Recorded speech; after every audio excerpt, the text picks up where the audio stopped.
killed his family with an axe, stacked them neatly in one of the rooms of the West Wing. Well, you can rest assured, Mr. Ullman, that's not going to happen with me.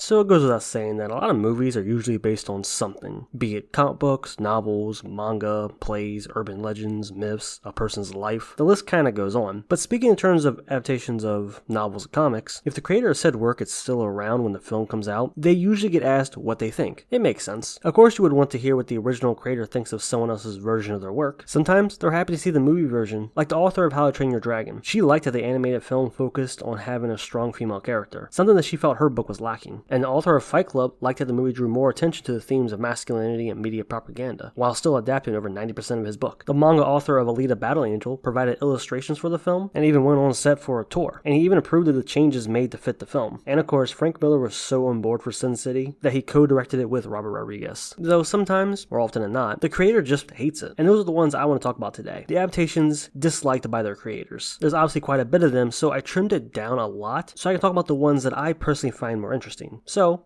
let's get into it. Bitch, you see me, do you believe me? Now, when it comes to Stephen King adaptations, there's a lot. Just take a look online, and you'll see that there's a long-ass list spanning nearly 50 years. And a lot of these movies definitely vary in quality. But most of the time, King is pretty chill about adaptations of his work, and understands that changes have to be made because books and movies are two different things. There are some that he's spoken about that he really enjoyed, like Stand By Me, Shawshank Redemption, The Green Mile, The Mist, hell, even The Dark Tower. But the ones he dislikes, he really seems to dislike. And you already know where I'm going with this. It's Stanley Kubrick's The Shining. It's well documented how much he dislikes this film, from Jack Nicholson's portrayal of Jack Torrance to Shelley Duvall as Wendy, and just overall missing the point of the novel. And of course, not to mention the plethora of changes that were made. Though what's interesting is that his hatred for this film kind of grew over time, because you can find some clips online from around the time the movie was released, and he seems less upset about it and actually gives it a few compliments. Jack Nicholson in The Shining, were you pleased with that? I thought he did a wonderful job in Shining. Enjoyed it very much. How did you feel about the movie itself? I feel both ways. I got to see it 4 times because of commitments one place and another. And there are an awful lot of things about that movie that I think are flawless and beautiful and just marvelous. And then there are other times when I feel as though I'd given Stanley Kubrick a live grenade and he heroically threw his body on it. But over time, it seemed he started being more open about how he actually felt. In a later interview, he actually talked about why it failed. Part of the reason King thinks was because it was trying too hard to be the new benchmark of horror, so it kind of lost sight. Kubrick was going to make the horror movie that was going to be the benchmark horror movie, the one by which other horror movies are judged. And he didn't really know the field, and he didn't take any time to educate himself in the field. So that I think that might be a failure of hubris. Which is ironic because over time, it really did become a benchmark in horror and is held in very high regard. He actually ended up disliking it so much that in the 90s, he wrote the screenplay for the TV miniseries that came out. And of course, there are dozens of clips floating around online of him talking about how much he doesn't like this movie. There's a lot of YouTube short compilations that I've seen all over the place. So yeah, King didn't like it. Although, there's another adaptation that he despised so much that he actually sued the studio to get his name removed from it. And that's Lawnmower Man. So Lawnmower Man was printed in Stephen King's short story collection, Night Shift, back in the 70s. Then in the 90s, an adaptation of the story was in development. But then after finding out what the movie was going to be, King sued to get his name off the project. So the Lawnmower Man movie is about a scientist who decides to experiment on the Lawnmower Man named Job, who is mentally disabled. He uses drugs and computers to try to make him smarter, and in doing so actually ends up making him more aggressive as well. And so Job decides to try to be this digital god. And the original Lawnmower Man short story isn't like that at all. The short story is just about a man in a suburban neighborhood who hires a guy to mow his lawn. Then the guy turns out to be pretty fucking weird and ends up just scaring the shit out of the guy. It's a pretty weird and honestly kind of funny story. I recommend you check it out. The audiobook is on YouTube. It's pretty short, like 30 minutes. But anyway, it turns out while they were adapting this short story into a movie, they found out that they didn't really have much to work with. So they decided just to take a script and an idea they already had planned and just take a few aspects of King's original short story to make this other completely different movie. Yeah, so when King found out, he found it all to be very distasteful and immediately took them to court to get his name removed from the project so that people didn't think that he was responsible for this story. And he actually won. And then later on, when they tried to use his name again for the home video release, he took them to court again and was awarded $10,000 a day until they removed his name from all the home releases. Yeah, it was very clear that it seemed like they just wanted to have the Stephen King name attached to their movie in hopes that more people would see it. But it appears that this kind of backfired. Now, the only other adaptations I found him disliking are Graveyard Shift and the Children of the Corn sequels. And surprisingly, that's about it. So yeah, there's a lot of Stephen King adaptations. Some of them good, some bad, but only very few that King himself openly dislikes.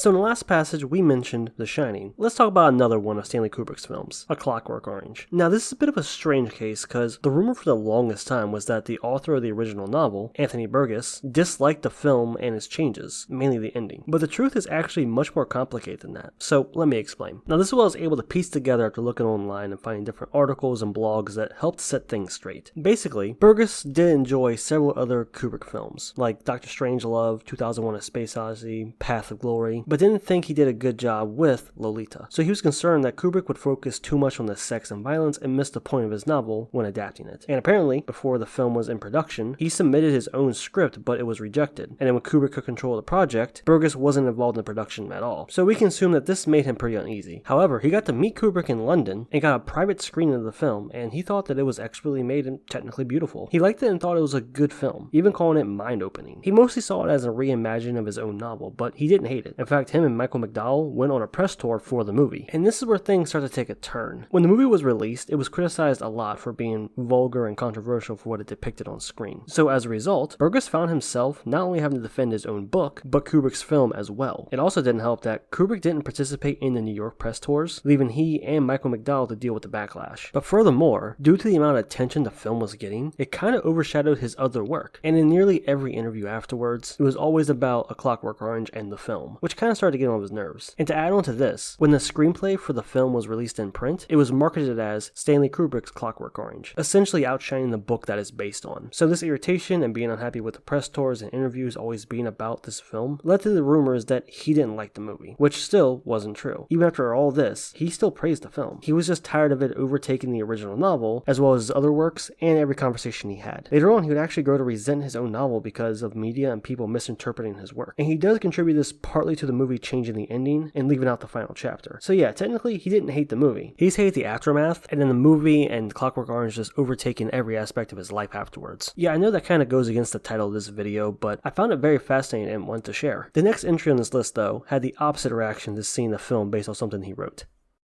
I like it here. Well, I can change that in a hurry.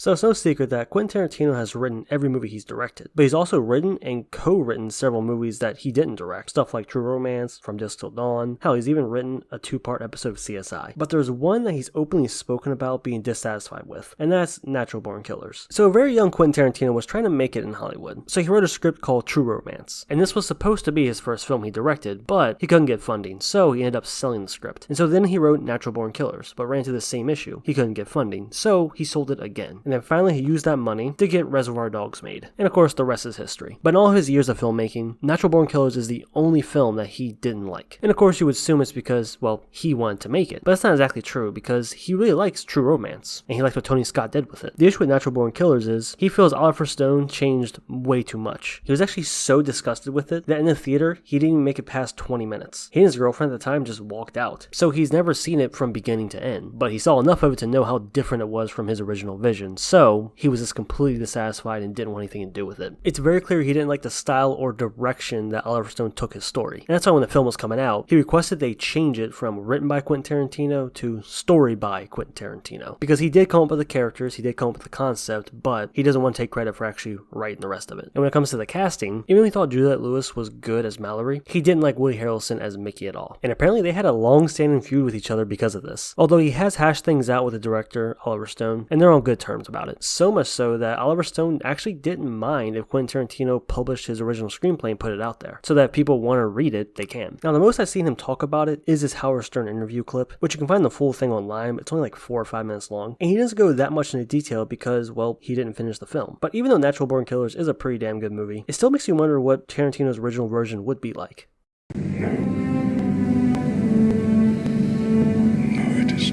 There are 3 rules to follow in life. You don't ask a woman her age, a man his salary, or what Alan Moore thinks of any of his work getting adapted. So it goes without saying that Alan Moore is a comic book legend, and responsible for some very influential pieces of work. The Killing Joke, Watchmen, and V for Vendetta, just to name a few. So it's only natural that eventually some of these graphic novels would get adapted to live action. And if you know Alan Moore, then you know he hates this. There's not a single adaptation he actually likes. The only thing I found that he was on board for was an indie fantasy film called The Show, and he wrote the screenplay for it, and he he's actually in it, so that's why. So that's a very different situation, and not exactly based on a comic that he wrote. But if you Google what he thinks about any of the movies based on his work, the answer is basically always the same. He has no interest in it, even ones that are celebrated like V for Vendetta. The man never really had anything nice to say about these films. There's actually a pretty decent article that puts it in chronological order, starting with From Hell. But that film, he was really unimpressed with Johnny Depp's performance, and how the film didn't focus on the Victoria era setting, or the class issues and seedy underbelly enough, and instead focused a lot more on the mystery aspect of everything. With The League of Extraordinary Gentlemen, he thought it was just a shallow attempt that mishandled his story and characters. Of course, the behind the scenes issues didn't help that at all. In V for Vendetta, he felt he missed the mark and didn't dive that much into the political commentary nearly enough, and he hated the idea of Watchmen getting adapted at all. Just overall, he is so disinterested in his work getting adapted that whenever it does happen, he tells them A, take his name off it, and B, give whatever money he would receive to the artist instead. Now, a lot of his complaints and concerns with the adaptations can be boiled down to just a few points that kind of apply to all of them. Number one, he believes that comics and film are two very different mediums. A lot of things will get lost in translation or misinterpreted when they get adapted. Number two, he believes there are things that can only be done in comics, and it's a combination of several different aspects when putting it together. Just things you can only achieve in a comic book that you won't get on screen. Alan Moore was always trying to push comic book storytelling forward, so you kind of can't replicate that experience on film. And number three, probably his biggest complaint, is that he hates it when they change or omit aspects of his works. This could be events that occur, the characters, but more importantly, the themes getting either neglected or completely changed. In short, Alan Moore doesn't seem to like a lot of things. First, he hates capitalism, and he was a communist, and he became an anarchist. He has some weird beef with Frank Miller, hates the term graphic novel. He even dislikes one of his biggest comics, The Killing Joke. So there really isn't anything he likes, it seems. But towards the top of that list are adaptations of his work. There's a reason people call him the Angry Wizard.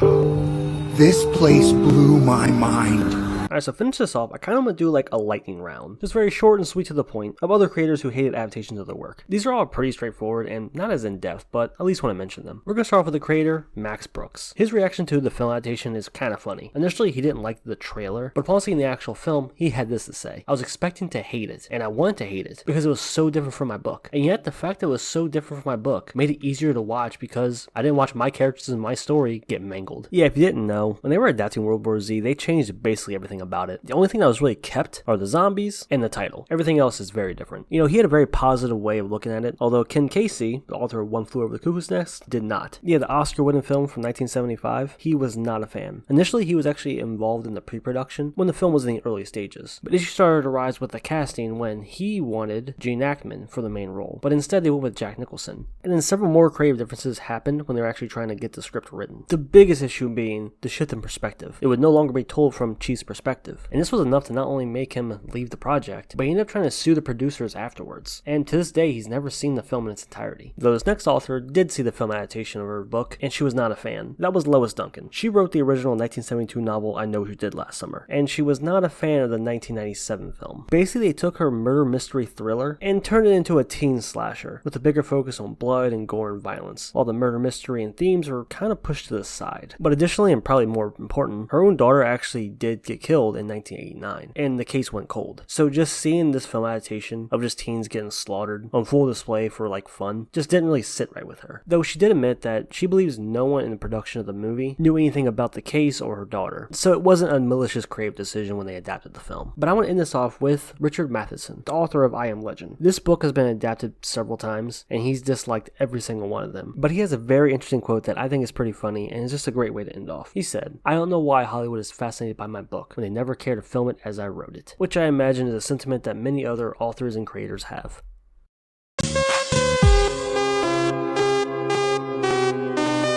Alright, that's gonna about do it. That was just a very small sample size. There's a lot more I could have talked about, but I think these are the most interesting ones. And leave a comment down below and tell me about other creators who didn't like their adaptations. And of course, leave a like if you enjoyed the video, leave a dislike if you didn't. And I don't got shit else to say, so see ya. Ask me how many times I jerked off today. How many times you jerked off today? 3 times, Kenny. You see that blister?